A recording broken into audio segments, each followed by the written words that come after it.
Hello friends, Jabardasth anchor Rashmi Gautam గురించి ఎన్నో rumours viral అవుతున్నాయి. అసలు రష్మికి పెళ్ళయిందా? వైజాగ్ వ్యక్తితో పెళ్లి అనేది నిజమా? సుధీర్తో రిలేషన్ ఉందా? ఈ వీడియోలో మనం ఈరోజు ఫ్యాక్ట్స్ అండ్ రూమర్స్ గురించి మాట్లాడుకుందాము. So let's get started.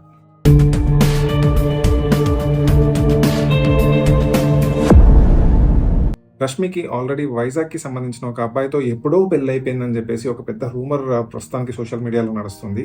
ఈ విషయంగా రష్మి కానీ రష్మి వాళ్ళ ఫ్యామిలీ కానీ ఎవ్వరు కూడా అఫీషియల్గా ఎక్కడ కూడా ఒక స్టేట్మెంట్ అయితే ఇవ్వడం జరగలేదు. సో అది ఎంత నిజమా ఎంత అబద్ధమా అనేది ఇప్పటివరకు ఎవరికీ తెలియని విషయం ఇది. పెళ్లి ఫోటో లేదు, లీగల్గా ప్రూఫ్ లేదు, ఎక్కడ ఇంటర్వ్యూలలో కూడా మాట్లాడింది లేదు. అంటే ఇది జస్ట్ మనం రూమరే అనుకోవచ్చా? మీకేమనిపిస్తుంది? కమెంట్ చేసి చెప్పండి. ఇంకా అందరికీ తెలిసిన రూమరే సుధీర్తో రష్మి రిలేషన్షిప్. ఇది మనం ఈరోజు కాదు, జబర్దస్త్ టైం నుండి, జబర్దస్త్లో వాళ్ళిద్దరు ఉన్న టైం నుండి కూడా ఈ రూమర్ అనేది ఇంకా అట్లనే స్పెక్యులేట్ అవుతూనే ఉంది. ఇంకా కూడా ఆ రూమర్ ఉంది.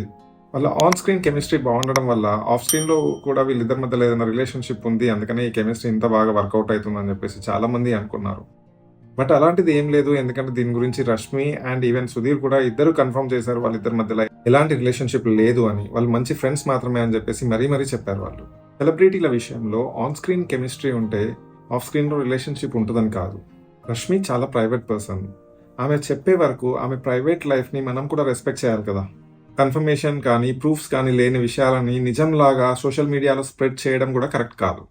సో ఇవన్నీ కూడా సోషల్ మీడియాలో వచ్చిన రూమర్స్, పబ్లిక్లో ఉండే డిస్కషన్స్ ద్వారానే నేను సేకరించడం జరిగింది. అంటే ఇది నిజమా అబద్ధమా అనేది మనకి ఎవ్వరికి కూడా తెలియదు, ఒక ప్రూఫ్ లాంటిది ఏమీ లేకుండా. మీరేమంటారు? రష్మి గౌతమ్ పెళ్లి నిజంగానే అయిందా, లేదంటే సుధీర్తో రిలేషన్లో ఉందా అనే విషయాలు మీకు తెలిస్తే మీరు కమెంట్ చేసి చెప్పండి. అండ్ కమెంట్స్ని ప్లీజ్ రెస్పెక్ట్ఫుల్గా ఉంచండి. అండ్ మీకు ఈ వీడియో నచ్చితే లైక్ చేయండి, మీ ఫ్రెండ్స్కి షేర్ చేయండి, అండ్ సబ్స్క్రైబ్ చేయడం మర్చిపోకండి. ఇలాంటి మరి ఇంకో వీడియోతో మళ్ళీ కలుద్దాం. Thank you.